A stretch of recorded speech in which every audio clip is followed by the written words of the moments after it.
नंदन नंदन गामिनः मरणासन व्यक्ति के साथों से गोदान कराएं, अनेक प्रकार के दान इत्यादि कराएं, जिससे उसे असदगति से सदगति की प्राप्ति हो जाए। भगवान कहते हैं कि गोदान का व्रत, मृत्यु का मोक्ष का मार्ग क्या है?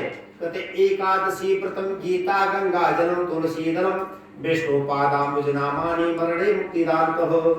एकादशी का व्रत, गंगा जल, गीता का पाठ, तुलसी का पत्र और भगवान विष्णु का नाम और भगवान विष्णु का चरणोदक जल, यह सब मोक्ष को देने वाला है।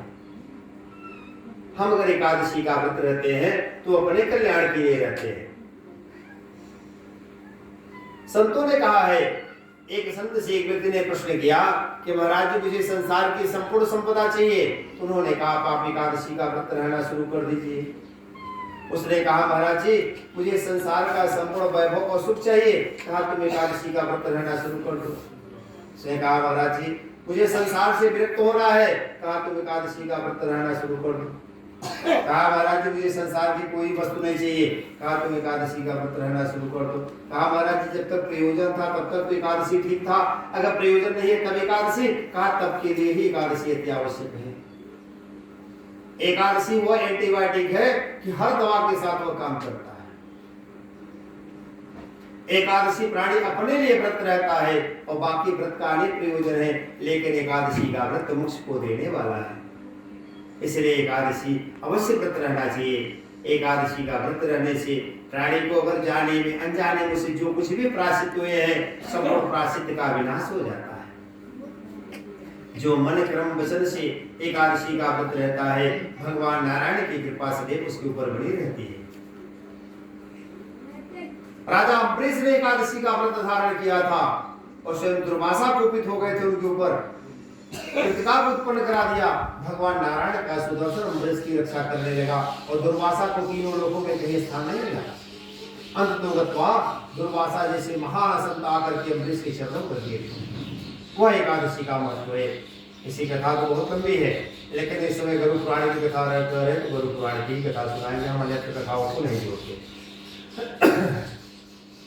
तो एकादशी के व्रत का बहुत बड़ा महत्व है, फल है।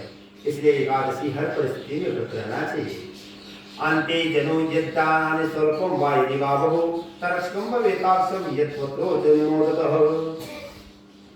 कहते हैं वैसे तो प्राणी को अपने समय अपने पौरुष के अनुकूल, जैसे हम कहीं तीर्थ त्याग में गए हैं, कहीं भ्रमण करने गए हैं, अगर सतपात्र मुझे मिल जाए, अगर मैं प्रयाग त्याग स्नान करने गया हूँ, अगर वहां सतपात्र ब्राह्मण मिल जाए तो जो कुछ भी हमारे पास तुलसी पत्र है उसी का दान कर देना चाहिए।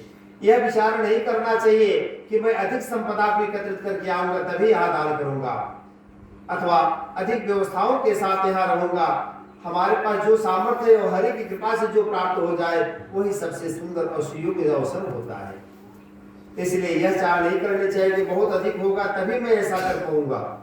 भगवान नारायण कहते हैं कि गरुड़ जब प्राणी के समूह को नष्ट करने वाले और महाविष्णु के पातक, महाविष्णु का जो है वो पातक का विनाश करने वाला है, इसलिए हर प्रकार से यत्न करके प्राणी को भगवत भक्त होना चाहिए और भगवत कृपा से ही उसे संपूर्ण फल की प्राप्ति होती है। नारायण कहते हैं ताक्ष जो मनुष्य अंत काल में थोड़ा अथवा बहुत दान देता है और पुत्र का अनुमोदन करते हैं तो ये अच्छे दान हो जाता है। कहते अंत काले तु सत्पुत्रम सर्वदानादिताप्यते एदात्म सुतो लोको प्राप्ते धर्म को विधो। सत्पुत्र वही होता है जो माता पिता के हाथों से दान धर्म पुण्य इत्यादि कराते हैं। माता पिता भूमि पर पड़े हुए हैं, आधे मुख किए हुए, अर्थात आंख उनकी आधी मुदी हुई आधी खुली हुई है कि अब प्राण निकल जाएगी तब प्राण निकल जाए, तो सत्पुत्र वही है कि उनके हाथों से थोड़ा अथवा अधिक भी दान करा देता है तो उनके लिए क्षय हो जाता है। अंत काल में तो अष्ट महादान की उपमा दर्शाते हैं।